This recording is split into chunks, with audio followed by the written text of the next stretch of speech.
Hello everybody, Smith here, welcome back to some more BD Armory. Today we are taking a look at one of my craft, the Spiketail, because there's a problem with it. The problem is it's not as good as the Red Hawk. I'll get onto why that's a problem in a bit, but in the background you can see a fight between 3 Spiketails and 3 of my Red Hawks, and in this fight the Spiketails win, which doesn't really reinforce my point, but it was a really good fight, so I decided, sod it, I'll put this fight in instead of one where the Red Hawks win. I mean, this fight aside, the Red Hawks do generally come out on top a healthy majority of the time. And as I said, that is a problem because the Spiketail is a more recent craft. It's supposed to be better. The Red Hawk is sort of scheduled for replacement sooner. What happened was, before Fighter Subscribe with the teams, I did the F2 version of the Red Hawk. I tried to tune them both up to optimize them, and the Red Hawk just, as it turned out, did better out of it. So I thought, well, let's see if we can improve the Spiketail. Let's do an F2 version of the Spiketail and see if we can get that one flying even better. A couple of quick notes before we get down to business. There is going to be a little bit of overlap between this and the forthcoming second part of my my AI tuning tutorial, so if you are looking for hints and tips on this, just consider this a bit of a bonus video. Secondly, my apologies, this is the first BD Armory video I've done since I've reinstalled everything on my computer, and the graphics drivers seem to be not entirely happy. There's a little bit of flickering here and there, so my apologies for that. I'll get that sorted as soon as possible. But yes, let's get on with it. So the first thing we're going to do is just take this craft up, fly it about a bit, and see how it handles. Let's get that going straight away. Yes, I mean, this is a light and nimble craft up to takeoff speed. Very, very quickly. Oh, god damn the graphics drivers for this thing. It swears it's up to date, but yeah, you can see that something's not quite right there. Yeah, so this craft, yeah, I mean, it is quite a stable craft. Feels nice to fly around, but I'm wondering if it's maybe too stable, because you can build a certain amount of stability into the AI there. And let's fire off all the missiles and see what happens then. Let's just bleed off a little bit of speed before we do. Okay, so stripped of its missiles, this thing is even more nimble. It still feels really sluggish in the roll though.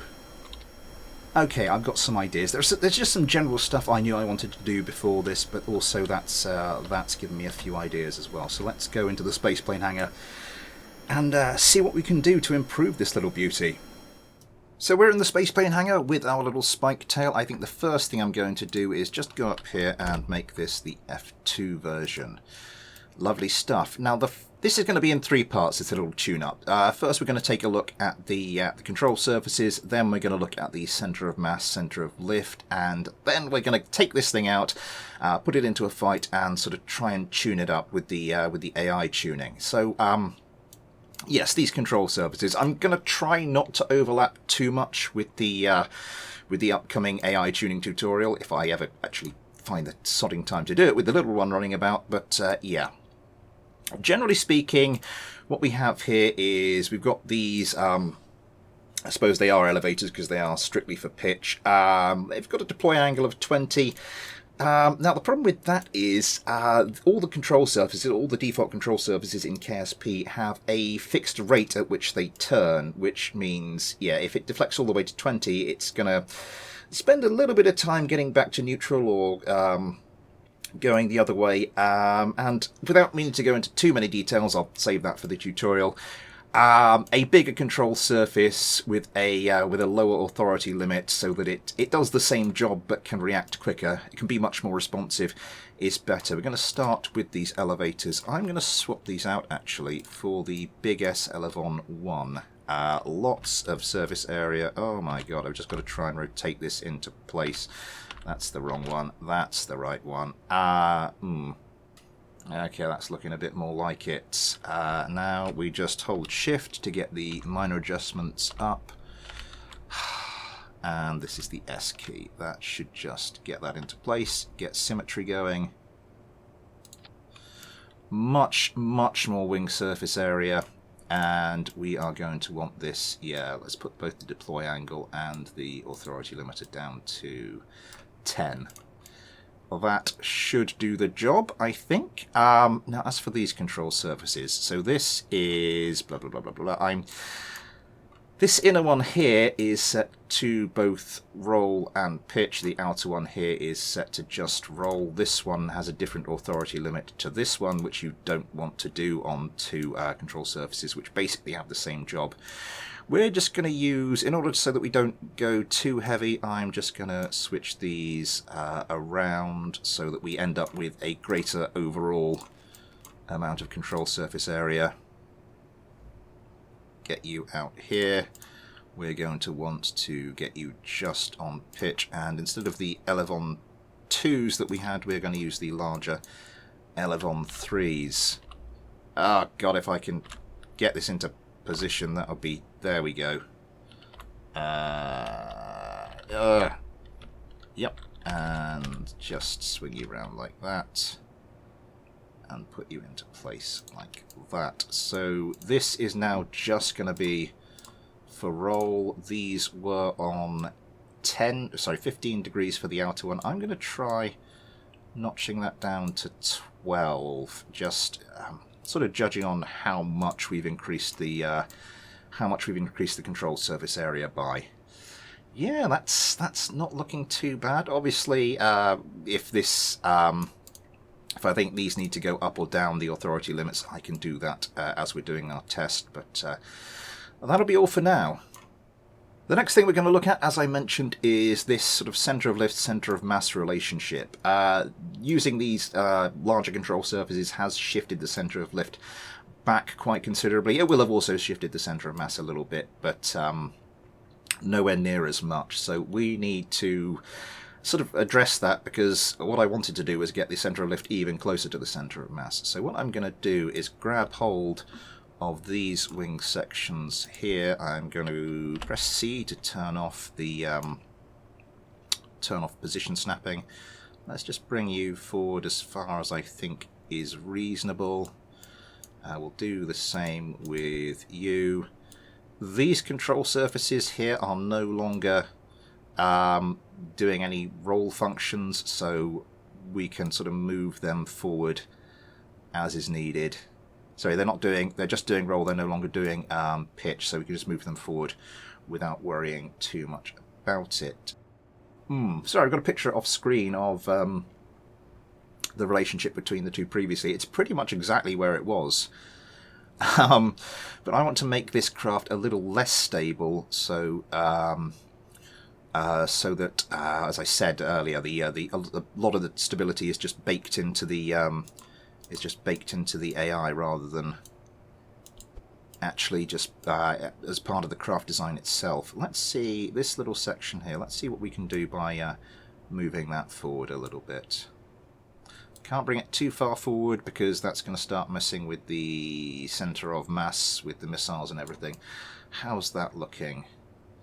That's looking a little better. Can I get you a little further forward? Yeah, that's much closer. I've kind of about half the distance between the centre of mass and the centre of lift there. I'm going to need to go and mess about with all these missiles and get these sort of positioned so it's not going to affect the centre of mass too much when we launch them.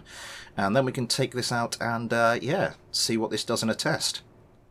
So we're out here on the runway. I have gone and moved all the missile pylons to a more suitable position. I forgot to specialise these for pitch, but I've done that now. I've also the rudder. I've moved that down from a authority limit of 15 degrees to 12 degrees. These are currently on 12 degrees. I think I went over that in the spaceplane hangout, but just to make sure. But yes, these will be going up against a couple of my Red Hawks, similarly stripped of missiles. But just before we get going, I just want to make sure a couple of things are on. We're going to do paintball mode. I don't want any actual damage. I want these things to just continue flying around each other and see how they line their guns up. Also, to that end, I'm going to go into the cheats menu and turn on infinite fuel. Just so we can keep the fight going as long as we need to until I'm happy with the tune, or at least happy with the tune for now. Let's get them into the air.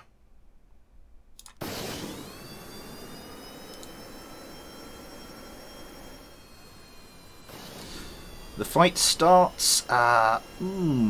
Little bit of instability there, but not too much. It couldn't quite turn around in a smooth circle. I think that's because it's got a lot more leverage with those elevators now. Yeah. So first of all, that's trying to turn a little harder than it needs to. So first things first, let's drop the steer factor just by 1 for the moment. That seems to be much better. Oh, that was nice. That was nice. Okay, I think these guys have definitely got the advantage over the Red Hawks. Oh my God! One of the what's happened there? One of the Red Hawks has actually been blown up. That's a little bug you can get with the paintball mode. But we'll carry on regardless, because we still have one healthy Red Hawk, although it's not looking in the best shape. Oh my God, that was actually quite impressive. Nice. Okay, these things seem to be doing really well. Just looking at how they are doing, I am... Oh, that is really nice. I'm going to notch down the steering power just a little bit more and just a little bit more. Sorry, notch down the steer power, notch up the steer damping a touch. They seem to be able to line up their guns really well, so I'm going to leave the steer correction where it is. Just going to try and iron out a little bit of the instability. I mean, some instability can remain. It's just as they're trying to line up their guns, you really want them to just... during that stage. Okay. Yeah, I think we've got something that is much better than it was, and I think will, at the very least, do for the moment. Oh, a little bit behind its target there. A little bit more on the steer correction. Let's go up to 0.48, see what that does. Still shooting a little bit behind. Let's notch this up to 0.5, see what that does.